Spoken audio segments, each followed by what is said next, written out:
السلام علیکم ورحمۃ اللہ. تشریف رکھیں.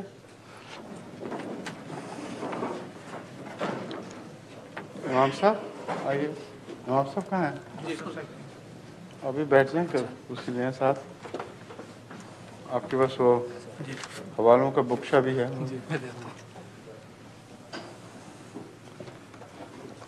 جی میرا خیال ہے تعارف تو سب ہو چکے ہیں اور اب سوال جواب کی مجلس ہے.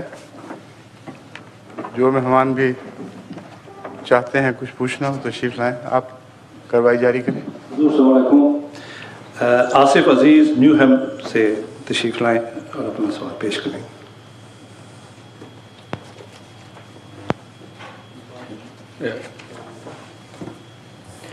میرا سوال یہ ہے کہ اگر ایک شخص حدیث کا منکر ہے تو مسیح موعود کے دعوے کی صداقت قرآن کی روشنی میں کیسے ثابت کی جا سکتی ہے؟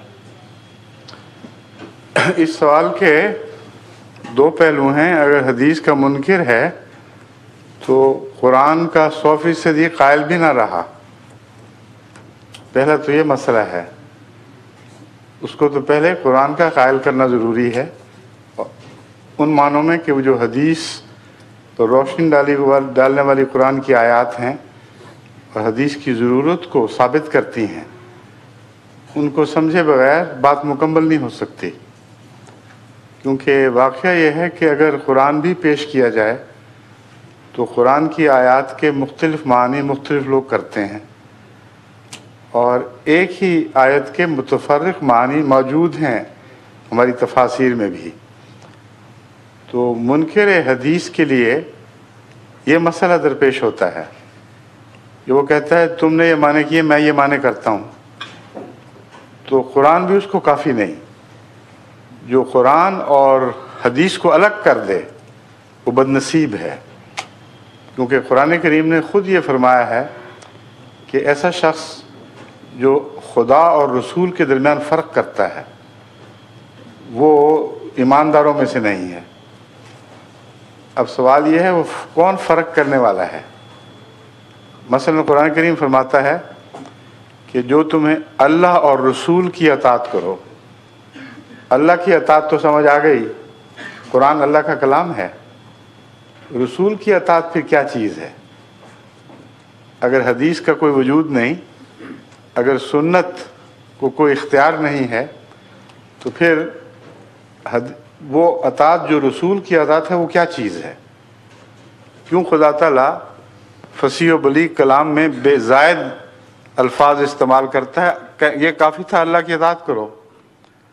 اور اگر فرق ہو جائے، اختلاف پیدا ہو جائے امت کے درمیان، حکومت اور لوگوں کے درمیان، تو قرآن کریم فرماتا ہے وَإِذَا تَنَازَعْتُمْ فِي شَيْءٍ فَرُدُّوهُ إِلَى اللَّهِ وَرَسُولِهِ. اطیعوا اللہ وَأَطِیعُوا الرَّسُولَ وَأُولِي الْأَمْرِ مِنْکُمْ. یہ آیت میرے پیش نظر ہے.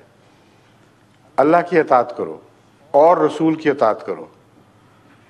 فَإِذَا تَنَازَعْتُمْ فِي شَيْءٍ، اگر تمہارا آپس میں اختلاف ہو جائے فَرُدُّوهُ إِلَى اللَّهِ وَرَسُولِهِ. اب یہ ایک جاری حکم ہے. یہ مراد تو نہیں تھی کہ صرف رسول اللہ علیہ وسلم کی زندگی میں اختلاف ہو تو پھر رسول اللہ کی خدمت میں پیش کرو. یعنی قرآن صرف اس زمانے کے لیے محدود ہو گیا اور آئندہ کے تنازعات کا کوئی حل نہ پیش کیا. یہ نتیجہ نکلے گا نا اس کا. تو لیکن اگر بات کے تنازعات پیش نظر ہیں تو اللہ کی اطاعت تو قرآن سے مل جائے گی. رسول کے سامنے کیسے جھگڑا پیش کرو گے؟ اس لیے بنیادی بحث سے بات ہونی چاہیے. ورنہ ہم جتنی چاہیں دلیلیں قرآن سے نکالتے رہیں، اہل قرآن یہ کہتا رہے گا کہ نہیں میں اس کا قائل نہیں، میں اس کا یہ مطلب سمجھتا ہوں. اگر حدیث تائید کر دے اور انسان دلیل کے ساتھ حدیث کا قائل ہو تو اس کے لیے پھر نکلنے کی راہ کوئی نہیں رہتی. اس لیے ہر شخص کو اس کے عقل، اس کے حالات کے مطابق پہلے سمجھانا ضروری ہے، ورنہ پھر اس سے بات کرنا بیکار ہے. میرا تجربہ ہے اہل قرآن سے یہی کہ لاکھ دلیلیں قرآن سے پیش کرو، وہ کہتے نہیں ہم اس کا یہ مطلب سمجھتے ہیں، اور کوئی بھی ایسا نہیں ہے جس کی ہم بات مانیں قرآن کے مطلب کے طور پر۔ تو قرآن جس کو وہ وجہ اتفاق بتاتے ہیں، عملاً اس کو وجہ اختلاف بنا لیتے ہیں۔ اس لیے روحانی اتھارٹی کا آنا اس لیے بھی ضروری ہے۔ امام مہدی کا تصور یہ معنی بھی رکھتا ہے کہ جب قوم میں اختلاف پیدا ہو جائیں گے تو جو اللہ سے ہدایت پائے گا وہ اس بات کا مختار ہوگا خدا کی طرف سے کہ اختلافات کا بیچ میں فیصلہ کرے۔ یہی وجہ ہے کہ احادیث میں منکرین حدیث کو فی الحال چھوڑیے، آپ تو منکر حدیث معلوم نہیں ہوتے، احادیث میں واضح طور پر مسیح کے متعلق بھی اور مہدی کے متعلق بھی حکماً عدلاً کے الفاظ استعمال ہوئے ہیں۔ وہ کیوں آئیں گے؟ وہ ان کے اختلافات کے بیچ میں عدالت کی کرسی میں بیٹھیں گے، وہ فیصلے کریں گے کہ کون قرآن کی روح سے سچا ہے، کون قرآن کی روح سے غلط ہے، کون حدیث کی روح سے سچا ہے، کون حدیث کی روح سے غلط ہے۔ بس قرآن کا نام رکھ کر وہ بظاہر یہ کہتے ہیں کہ اتفاق کی بنیاد قرآن پر ہے، حدیثیں چھوڑ دو تم اکٹھے ہو جاؤ گے، اور جب قرآن پر آتے ہیں بغیر حدیث کے تو کسی آیت کے مطلب پر بھی وہ اکٹھے نہیں ہوتے۔ اس لیے محض نفس کا بہانہ ہے۔ اور کیا رسول اللہ صلی اللہ علیہ وسلم کا فیض وہیں تک محدود تھا جس زمانے تک آپ اس دنیا میں رہے؟ قیامت تک کا رسول ہونے کا مطلب پھر کیا رہا؟ کتاب تو ویسے ہی اتر آتی، لوگ تو مطالبے کرتے تھے کہ بنی بنائی کتاب اترے، مگر رسول کے بغیر کتاب کی حقیقت معلوم نہیں ہو سکتی۔ رسول کے بغیر کتاب پر عمل ممکن ہی نہیں ہے۔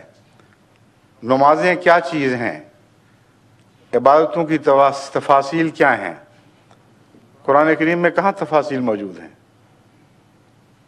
جو کچھ حضرت محمد رسول اللہ صلی اللہ علیہ وسلم کو کرتے ہم نے دیکھا، جیسا انہوں نے قرآن سمجھا اسی کے مطابق عمل کی وجہ سے ہم نے قرآن کا فیض پایا ہے۔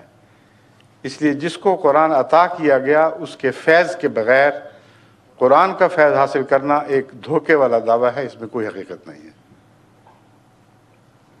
ٹھیک ہے؟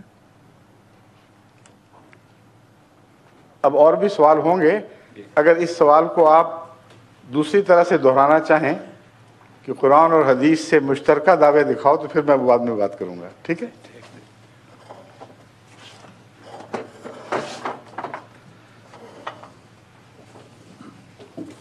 حضور دوسرا سوال خاور ظفر صاحب آف ٹوٹنگ کا ہے، وہ یہاں تشریف رکھتے ہیں، تشریف لائیں۔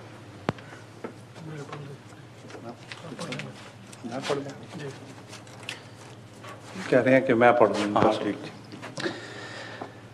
ان کا سوال ہے حضور کہ جو یہ آیت ہے وما کانا محمد آبا احد من رجالکم ولکن رسول اللہ وخاتم النبیین، برائے مہربانی اس آیت سے خاتم النبیین کا جو معنی احمدی کرتے ہیں اور جو غیر احمدی کرتے ہیں اس کا مختصراً موازنہ فرماویں۔ مختصر کی شرط مشکل ہے، باقی باتیں آسان ہیں، کیونکہ اگر آپ نے بات سمجھنی ہو تو ضروری ہے کہ اس کے سب پہلوؤں پر روشنی ڈالیں۔